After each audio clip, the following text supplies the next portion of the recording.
Thank you very much, Mr. Chair. May I know what is the name of the representative of the Department of Education?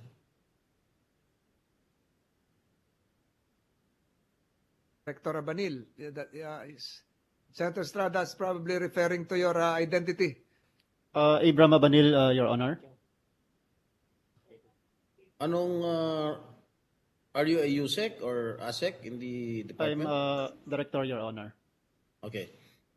Is it correct to say that this is the first time that the LDLA joint venture supplied laptops to the department? This is the first time, Your Honor. Okay. So before this particular project, the DepEd procured its laptop and IT requirements from other suppliers. Am I correct? That's correct, Your Honor. Okay, I have done some research on DepEd's past contracts, and I have encountered the names of ASI or the Advanced Solutions Incorporated, Columbia Technologies, Red Dot Imaging Philippines, Tech Guru Incorporated, and Girl Techie Incorporated. Are you familiar with these names? Yes, Your Honor.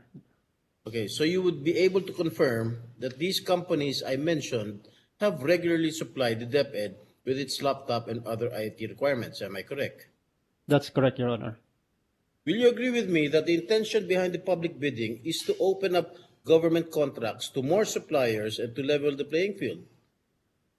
In Yes, other Your words, Honor. the more suppliers are able to participate, the better it would be for our government. Tama po yan, Your Honor.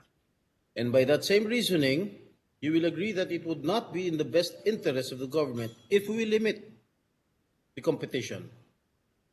Yes, Your Honor. Okay, don't you think that by consistently awarding these DepEd contracts to these usual suppliers, we are actually limiting competition and discouraging others from joining? Your Honor, during the projects that we have procured before, lagi namang nag-attend sa mga ano namin, no?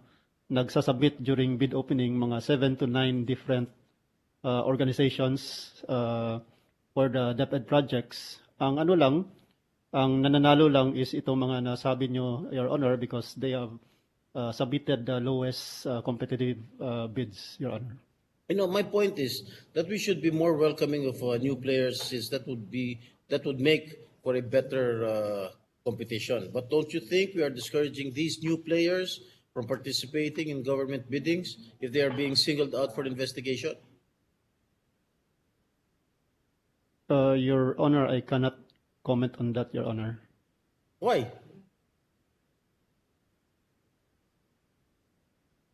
Well, totoo naman yan, Your Honor, that any company that's being subjected for investigation would have, of course, damage in their reputations. Okay. Has any of these suppliers, particularly the Advanced Solutions Incorporated, Columbia Technologies, the Red Dot Imaging Philippines, the Tech Guru, and the Girl Techie Incorporated, been the subject of a COA audit observation memorandum before? Do you have any idea? We have been subjected to previous AOMs from the COA, Your Honor, but primarily on timeliness in the submission of documents to the Commission on Audit. Oh, well, what do we know of these suppliers?